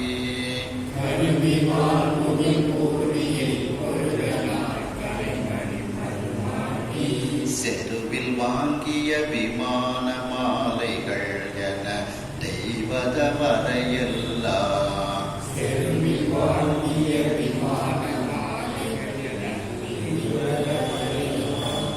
மருவி அன்னகர் மைய தம் இறை மடமகள் தன்னை காண்பான்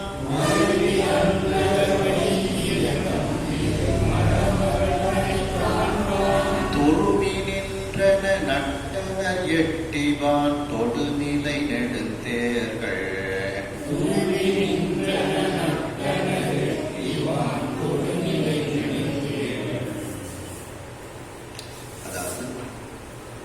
கருவி வான்முகில் ஊர்தியை பொருத நாள். அந்த முகில் மேக ஊர்தியை கொண்டவன் இந்திரன்.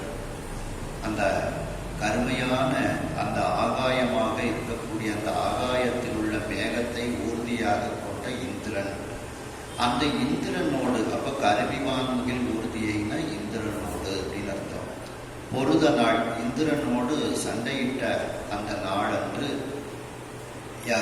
அதாவது தடாதகை பிராட்டியார் இந்திரனோடு போர் புரிகின்றாள்.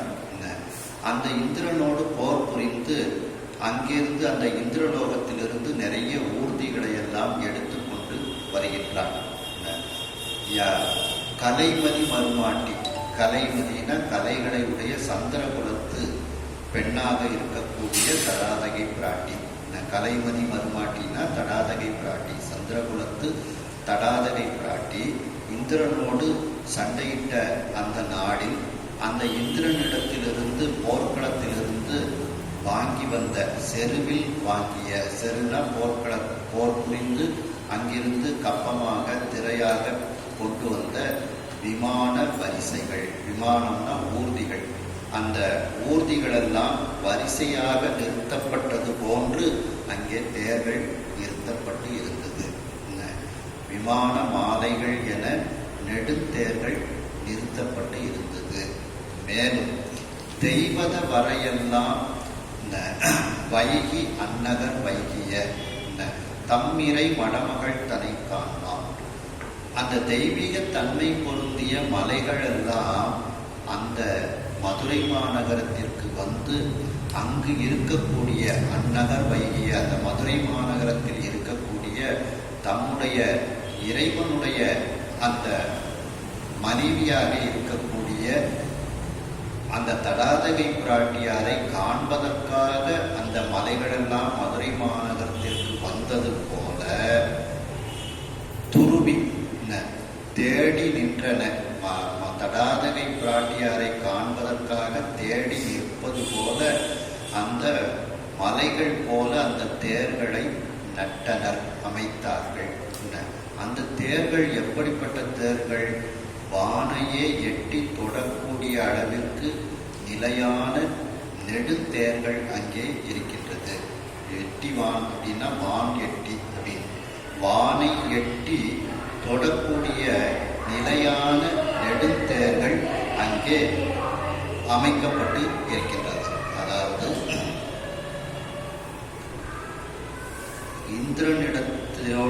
இந்திரனிடம் தடாதவி பிராட்டி போர் புரிந்து அங்கிருந்து வாங்கிய அந்த ஊர்தி வரிசைகளைப் போல தேர்கள் நிறுத்தப்பட்டு இருந்தது.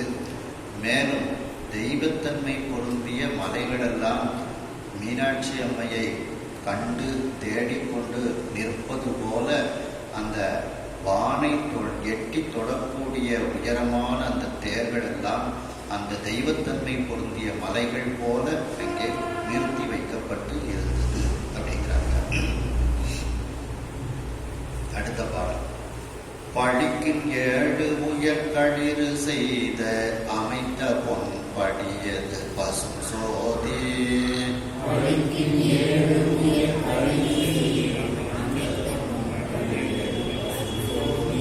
தெடிக்கும் நீலத்தின் ஆழிகள் நிறைமணி தெற்றியது உற்றோர் சாய்.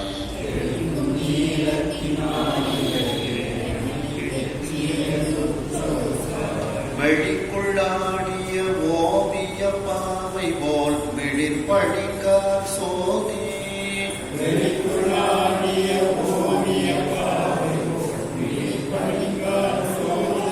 தழிக்கும் பித்தியது இடை மரகத சாளரத்தது மாதோ.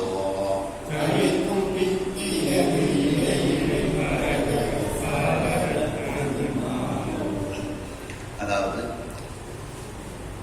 பழங்கினால் செய்யப்பட்ட 7 முழம் உயரமுடைய அந்த யானைகள், 2 பக்கமும் யானைகள் அமைக்கப்பட்டிருக்கிறது. நடுவில் படிகள் அமைக்கப்பட்டிருக்கிறது. அதாவது அந்த திருமண மண்டபத்துக்கு ஏறி போகக்கூடிய இடத்துல வாசல்ல 2 பக்கமும் பளிங்கினால் 2 யானைகள், இந்த பக்கம் ஒரு யானை, அந்த பக்கம் ஒரு யானை அமைக்கப்பட்டிருக்கிறது. அந்த யானைகள் 7 முழ உயரம் இருக்கக்கூடியதாக இருக்கிறது. பளிங்கின் 7 உயர்களிறு, 7 முழ உயரமுடைய அந்த யானைகளை 2 பக்கமும் அமைத்திருக்கின்றார்கள். செய்து அமைத்த பொன்படியது. அதற்கு கீழே படிகள் அமைக்கப்பட்டு பொன்னால் செய்யப்பட்ட படிகள் அங்கே அமைக்கப்பட்டிருக்கிறது. அடுத்து ஏன்னா சுவாமி ஏறி வரக்கூடிய படிகள் அல்லவா, சுவாமி மீனாட்சி அம்மையெல்லாம் ஏறி வரக்கூடிய படிகள். அதனால தங்கத்தால் அந்த படிகள் எல்லாம் அமைக்கப்பட்டிருக்கிறது. பசும் சோதி தெளிக்கும் நீலத்தின் ஆழிகள் நிறைமணி தெற்றியது. அந்த பசுமையான ஒளியை வீசக்கூடிய, தெளிக்கும் வீசக்கூடிய அந்த நீலமணிகளால் செய்யப்பட்ட யாழிகள், அவைகள் அந்த திண்ணையில் வரிசையாக அமைக்கப்பட்டு இருந்தது. தெற்றி அப்படின்னா திண்ணை, தெற்றியது. அந்த திண்ணையில் வரிசையாக யாழின்னா நீங்க கோயில பார்த்துருக்கலாம், ஒரு சிங்க உருவம் மாதிரி அமைச்சிருப்பாங்க நீளமா. அந்த யாழிகள் எல்லாம் நீல மணிகளால் அவைகள் அமைக்கப்பட்டு வரிசையாக அங்கே அந்த திண்ணைகளில் அமைக்கப்பட்டு இருக்கின்றது. மேலும் அங்கு இருக்கக்கூடிய சுவர்கள் எப்படி இருக்கின்றது என்றால், அதுக்கு பக்கத்துல போனோம்னா நம்மை அப்படியே அந்த சுவர்கள், அந்த சுவத்துல நம்ம உருவத்தை நம்ம பார்க்கலாம். அதுபோல அந்த சுவர்கள் எல்லாம் பளிங்கால் அமைக்கப்பட்டு இருந்தது. உற்றோர் சாய், அதற்கு பக்கத்தில் சென்றால் நம்முடைய சாயலை, சாயின சாயல், நம்முடைய உருவத்தை வெளிக்குள்ளாடிய ஓவிய பாவை போல, கண்ணாடியில் ஆடக்கூடிய அந்த ஓவிய பெண்ணை போல நாம் எப்படி பார்க்கின்றோமோ, அதாவது கண்ணாடியில் நம்ம முகத்தை எப்படி நம்ம பார்க்கின்றோமோ அதுபோல இங்கே சுவர்கள் அமைக்கப்பட்டிருக்கிறது. அந்த சுவருக்கு பக்கத்துல போனோம்னா உற்றோர் சாயினா சுவருக்கு பக்கத்தில் போன்றவர்களுடைய செல்லக்கூடியவர்களுடைய உருவத்தை அந்த பாவை போல் மிடில் பளிங்கால் சோதி தடிப்பம் பித்தியது. பித்தியதுன்னா பித்தினா சுவர்னு அர்த்தம். நம்ம இதுக்கு முந்தின பாட்டிலே பார்த்தோம். பித்திகை அதெல்லாம் வெள்ளை அடிச்சாங்க அப்படின்னு பார்த்தோம். அப்போ அந்த திருமண மண்டபத்துல அந்த சுவர்கள் எப்படி இருக்கின்றது என்றால் பளிங்கால் சோது அமைக்கப்பட்டிருக்கிறது. அந்த பளிங்கு ஒளிவிடக்கூடியதாக, சோதி தடிப்பும் பித்தியது, ஒளிவிடக்கூடியதாக இருக்கிறது. மேலும் அந்த பளிங்கு சுவருக்கு பக்கத்தில் யார் சென்றாலும் அவர்களுடைய உருவம் அந்த சுவரில் தெரியுமாறு அமைக்கப்பட்டிருக்கிறது. எப்படி நாம் கண்ணாடியில் நம்முடைய உருவத்தை பார்க்கின்றோமோ அதுபோல இந்த சுவரும் பளிங்கால் இவ்வாறு அமைக்கப்பட்டிருக்கிறது. மேலும் இடையிடை மரகத சாளரந்தது மாதோ. அந்த சுவத்துக்கு தக்க இடைவெளியில், இடையிடைன தக்க இடைவெளியில் மரகதங்களால் செய்யப்பட்ட ஜன்னல்களானது அங்கே அமைக்கப்பட்டு இருக்கிறது. அதாவது அந்த திருமணம் நடக்கக்கூடிய இடத்தில் படிகள் தங்கத்தால் அமைக்கப்பட்டிருக்கிறது. அந்த படிகளுக்கு இருபுறமும் 7 முழ உயரமுடைய யானைகளை பளிங்கு கற்களால் அமைத்திருக்கின்றார்கள். மேலும் அங்கு அந்த நீலமணிகளால் அந்த திண்ணைகளில் யாழிகள் வரிசையாக அமைக்கப்பட்டிருக்கிறது. மேலும் தங்களுடைய உருவத்தை, பக்கத்தில் சென்றால் தங்களுடைய உருவத்தை அப்படியே பிரதிபலிக்கக்கூடிய அந்த பளிங்கால் செய்யப்பட்ட சுவர்கள் அமைக்கப்பட்டிருக்கிறது. அந்த தக்க இடைவெளியில் அந்த சுவர்களில் மரகதம் பொருந்திய அந்த ஜன்னல்கள் அமைக்கப்பட்டு இருக்கிறது. பல்வுரு செய்த பவழக்கால் 1000 படைத்தது இந்திரநீல.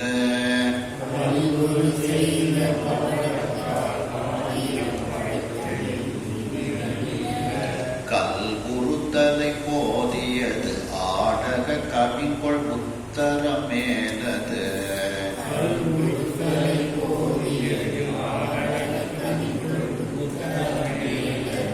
அல்புருக்கிய செம்மணி துலாத்தது ஆன் அமுது உடல் பசுந்திங்கள்.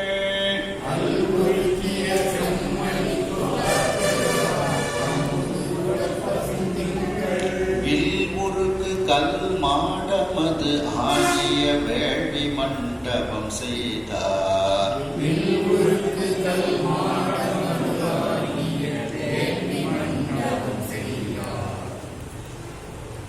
அங்கு 1000 தூண்கள் நிறுத்தப்பட்டிருக்கிறது. பல்வுரு செய்த பவளக்கால் 1000 படைத்தது. கால்னா தூண். 1000 தூண்கள் படைத்தது அப்படின்னா நிறுத்தப்பட்டிருக்கிறது. அந்த தூண்கள் பவளத்தால் செய்யப்பட்டதாக இருக்கிறது. அந்த தூண்களில் பலவிதமான வடிவங்கள் செதுக்கப்பட்டு இருக்கிறது. அதான் பல்வுரு செய்த பலவிதமான வடிவங்களை அந்த தூணில் பொருத்தப்பட்டு, அப்படி பவளங்களால் செய்யப்பட்ட அந்த தூண்கள் 1000 அங்கே அமைக்கப்பட்டு இருக்கிறது. 1000 பவள தூண்கள், அதில் அழகிய உருவங்கள் எல்லாம் செதுக்கப்பட்டு அந்த பவள தூண்கள் 1000 அங்கே நிறுத்தப்பட்டு இருக்கிறது. இந்திரநீலக்கல் உருத்தலை போதியது. அந்த இந்திரநீலக்கல்லால், அந்த நீல கற்களால் அந்த பவள தூண்களுக்கு மேலே ஒரு விதமான அமைப்பு, அதாவது இப்படி அந்த தூண் இருக்கு, அதுக்கு மேலே இப்படி ஒரு ஸ்லாப் மாதிரி போட்டிருக்காங்க. அதுக்கப்புறம் ஒரு வாழைப்பூ மாதிரி அதில் தொங்க போவாங்க. கோயிலில் பார்த்துருக்கலாம், இந்த வாழைப்பூ மாதிரி இருக்கும். அப்போ அந்த வாழைப்பூ இங்கே கொஞ்சம் நீண்டுகிட்டு இருக்கிறதுக்கு இங்கே மேலே ஒரு இடம் கொடுப்பாங்க. அந்த இடத்துக்கு பேர் போதியது அப்படின்னு சொல்றாங்க. போதிகைகள் அப்படின்ட்டு. அந்த போதிகைகள் நீல மணிகளால் அவைகள் அமைக்கப்பட்டிருக்கிறது. இந்திரநீலக்கல் உருத்தலை போதியது. அந்த தூண்களுக்கு மேலே, தலைனா மேலே, அந்த இந்திரநீல கற்களால் போதிகள் அமைக்கப்பட்டு இருக்கிறது. மேலும் ஆடக கவின்கொள் உத்தரம். ஆடகம்னா தங்கம். அந்த தங்கத்தால் அழகு மிகுந்த உத்தரம் மேலே அமைக்கப்பட்டிருக்கிறது. அந்த காங்கிரீட் உத்தரங்கள், அதாவது மரங்களால் வீட்டில் செய்யப்பட்டு அந்த உத்தரங்கள் நிறுத்தி வைக்கப்பட்டிருக்கும் அல்லவா, அந்த உத்தரங்கள் எல்லாம் தங்கத்தால் செய்யப்பட்ட உத்தரங்களாக மேலே அமைக்கப்பட்டிருக்கிறது. அந்த வீட்டிற்கு மேலே அமைக்கப்படக்கூடிய தூண்கள், அதற்கு பேர் உத்தரம்னு பேர். அல் உருக்கிய செம்மணி துலாத்தது ஆள். மேலும் இருளை நீக்கக்கூடிய, அல்லுன இருட்டு, உருக்கியன நீக்கக்கூடிய, இருளை நீக்கக்கூடிய சிவந்த மணிகளால் அந்த துலாத்தது அப்படின்னா வாழைப்பூ வடிவம் போன்ற ஒரு அமைப்பு அங்கே அமைக்கப்படுகிறது. அதாவது இப்படி தூண்கள் இப்படி நிறுத்தப்பட்டு அதில் இப்படி ஒரு சின்ன இடம் கொடுத்து அதில் இப்படி வாழைப்பூ மாதிரி அமைக்கிறார்கள்.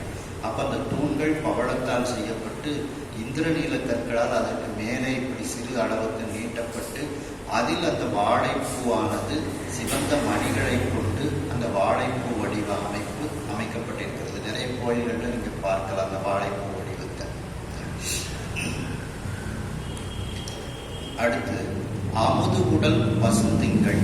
அந்த அமுதம் போன்ற உடலை உடைய அந்த பசுமையான சந்திரன், அவனுடைய வில் உருக்கு கல், அவனுடைய ஒளியினால் உருக்கி தண்ணீரை தரக்கூடிய அந்த கல் அப்படின்னா சந்திரகாந்த கல் அப்படின்னு அர்த்தம். அதாவது சந்திரனுடைய ஒளி பட்டவுடனே அந்த சந்திரகாந்த கல் உருகி கொஞ்சம் நீர்த்துளிகளை கொடுக்கும். அதற்கு பேர் அந்த நீர்த்துளிகளை சந்திரனுடைய ஒளியிலிருந்து பெற்று தரக்கூடிய அந்த கற்களுக்கு பேர் சந்திரகாந்த கல்னு பேர். அந்த சந்திரகாந்த கல்லை எல்லாம் வானத்தின் மேலே அந்த உத்தரம் போட்டிருக்காங்க பார்த்தீங்களா, தங்கத்தால் ஆகிய உத்தரம், அதுக்கு மேலே சந்திரகாந்த கல்லை அவர்கள் பதித்திருக்கின்றார்கள். கல் மாடமது ஆகிய வேள்வி மண்டபம் செய்தார். இப்படி அமைக்கப்பட்ட ஒரு வேள்வி மண்டபத்தை, வேள்விகள், திருமணத்திற்கு வேள்விகள் செய்து அந்த திருமணத்தை நடத்துவார்கள். அப்படிப்பட்ட அந்த வேள்வி, திருமண வேள்வி செய்யக்கூடிய மண்டபத்தை இவ்வாறு அமைத்தார்கள். அதாவது திருமண வேள்வி மண்டபம் வந்து 1000 பவள தூண்கள் நிறுத்தப்பட்டு அதில் பலவிதமான உருவங்கள் எல்லாம் செதுக்கப்பட்டிருந்தது. மேலும் அதில் போதி என்கின்ற அமைப்பில் இந்திரநீல கற்கள் பொருத்தப்பட்டு செய்யப்பட்டிருந்தது. மேலும் அந்த வேள்வி மண்டபத்தில் தங்கத்தால் செய்யப்பட்ட உத்தரங்கள் அமைக்கப்பட்டிருந்தது. மேலும் இருளை நீக்கக்கூடிய அந்த சிவந்த மணிகளால் வாழைப்பூ வடிவ உறுப்பானது அங்கே அமைக்கப்பட்டிருந்தது. மேலும் அந்த சந்திரனினுடைய அந்த ஒளியை பெற்று நீரை சொரியக்கூடிய அந்த சந்திரகாந்த கற்களை எல்லாம் அந்த உத்தரத்திற்கு மேலாக அவர்கள் அந்த சந்திரகாந்த கற்கள் பொருத்தப்பட்டிருந்தது. இப்படிப்பட்ட ஒரு அழகிய வேள்வி மண்டபத்தை அவர்கள் செய்திருந்தார்கள். முத்தில் பாழை செய்து அவிர் மரகதத்தினால் மொய்த்த பாசிலை துப்பினான்.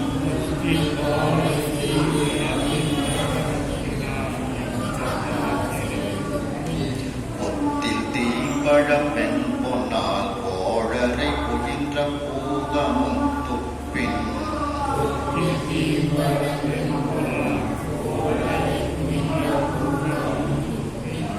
தொத்தின் தூங்கு பூச்சம் பொன்னால் பழுக்குலை தூக்கி பொன்னால் தண்டு.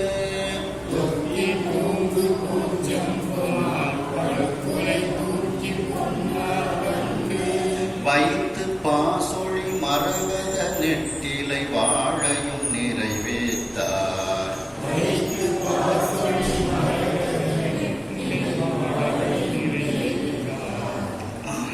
அதாவது முத்தில் பாழை செய்து இந்த மண்டபத்தில் வந்து வரவேற்புக்காக தென்னம்பாழை இலைகள் எல்லாம் கட்டியிருந்தார்கள். அது எப்படி கட்டியிருந்தார்கள் அப்படிங்கிறது சொல்றாங்க. முத்தில் பாழை செய்து தென்னம்பாழைகள் அங்கே செய்யப்பட்டு அலங்காரமாக வைக்கப்பட்டிருக்கிறது. அந்த தென்னம்பாழையை பார்த்தீங்கன்னா முத்து போல உருண்டையா இருக்கும். அதை முத்துக்களால் கோர்க்கப்பட்ட அந்த தென்னம்பாழை, செயற்கையாக உருவாக்கப்பட்ட அந்த பாழைகளை எல்லாம் அங்கே அலங்காரமாக வைத்திருக்கின்றார்கள். முத்தினால் செய்யப்பட்ட பாடை, அவிர் மரகதத்தினால் மொய்த்த பாசிலை, அந்த ஒளி பொருந்திய அந்த மரகத கற்கள், அதால் செய்யப்பட்ட பசுமையான இலைகள். பாசிலைனா பச்சையான இலைகள், மரகதம் பச்சை பார்த்தீங்களா, அதனால பாசிலை பசுமையான இலைகள் மரகதத்தால் செய்யப்பட்டிருக்கிறது. துப்பின் பொத்தில் தீம்பழம், துப்புன பவழம், பவழம் சிவந்த கலர், பவழம் போல் மேனியில் பால் வெந்நீர்னு சொல்றாங்கல்ல, அந்த சிவந்த கலர்கள் கொத்து கொத்தாக இருப்பது போல இனிமையான பழங்கள் அந்த பவழத்தினால் செய்யப்பட்டிருக்கிறது. வெண்பொன்னால் கோளரை குயின்ற பூதம், அந்த வெண்பொன் அப்படிங்கிறதுக்கு வெள்ளி அப்படின்ட்டு சொல்லியிருக்கிறாங்க. அந்த வெள்ளியினால் பாதி அளவிற்கு கொழுமையாக அந்த செய்யப்பட்ட அந்த பாக்கு மரங்கள், அதாவது பாக்கு மரங்களை வெள்ளி தகட்டினால் அவர்கள் அலங்காரம் செய்திருக்கின்றார்கள். கோள்ன கொழுமையாக அந்த பாக்கு மரத்தினுடைய அரை பாகத்தை இவ்வாறு அவர்கள் அலங்காரம் செய்கின்றார்கள். அப்படிப்பட்ட பூகம்னா பாக்கு மரம் அர்த்தம். அதாவது பாக்கு மரங்கள் இருக்கு, பாக்கு மரத்தினுடைய பாதி அளவிற்கு அந்த வெண்பொன்னாகிய அந்த வெள்ளியினால் அவர்கள் அதை அலங்காரம் செய்திருக்கின்றார்கள். அப்படிப்பட்ட பாக்கு மரம். துப்பின் தொத்தின் தூங்கு பூச்செம்பொன்னால் பழுப்புதை தூக்கி, துப்புனா அந்த பவழம், பவளத்தினுடைய கொத்தினால் தொங்கக்கூடிய பூக்கள், அதாவது பவழம் போல சிவந்த அந்த பூக்களை, சிவந்த பூங்கொத்துகளை பவளத்தினால் அவர்கள் அமைத்து அதை தொங்க விட்டிருக்கின்றார்கள். துப்பின் தொத்தின் தூங்கு பூ செம்பொன்னால் பழுப்புலை, மேலும் அந்த பவளம் போன்று சிவந்த பொன் போன்று இருக்கக்கூடிய அந்த பழுத்த குலைகள், இவற்றையெல்லாம் தூக்கி இவற்றையெல்லாம் அங்கே நிறுத்தி பொன்னால் தண்டு வைத்து, அந்த தங்கத்தினால் அந்த வாழைத்தண்டு போன்ற அந்த பகுதிகளை எல்லாம் வைத்து, பாசொளி மரகத நெட்டிலை, இந்த பாசொலினா பச்சை நிறம், அந்த பச்சை நிறத்தை தரக்கூடிய அந்த மரகதம், அந்த மரகதத்தால் மிகப்பெரிய இலைகளை, அந்த வாழை மரத்தினுடைய இலைகளை போல வைத்து அங்கே நிறைவித்தார். இவ்வாறு வரிசையாக அவர்கள் அதையெல்லாம் கட்டியிருக்கின்றார்கள். அதாவது வாழை மரத்தை, கம்ப மரங்களை எல்லாம் இவ்வாறு அவர்கள் அந்த நவரத்தினங்களை கொண்டே அமைத்து அங்கே அவர்கள் அந்த திருமண மண்டபத்தையும் அந்த வேள்வி மண்டபத்தையும் இவ்வாறு அவர்கள் அலங்காரம் செய்திருக்கின்றார்கள் என்று இந்த அளவில் இந்த சிந்தனை நிறைவு செய்து மீண்டும் அடுத்த சிந்தனையில் தொடரும். கையிலாய பரம்பரையில் சிவஞான போத நெறி காட்டும் வெண்ணை பயில் வாய்மைகள் நான் சந்ததி ஞான பானுவாகி புயிலார் பொழில் திருவாவடு துறைவாள் ஒரு சிவாய தேவம் சயிதாதி மரபுடையோன் திருமரபு நீடோடி தழைகமாதோ. ஹர நம பார்வதி பதையே ஹர மகாதேவ.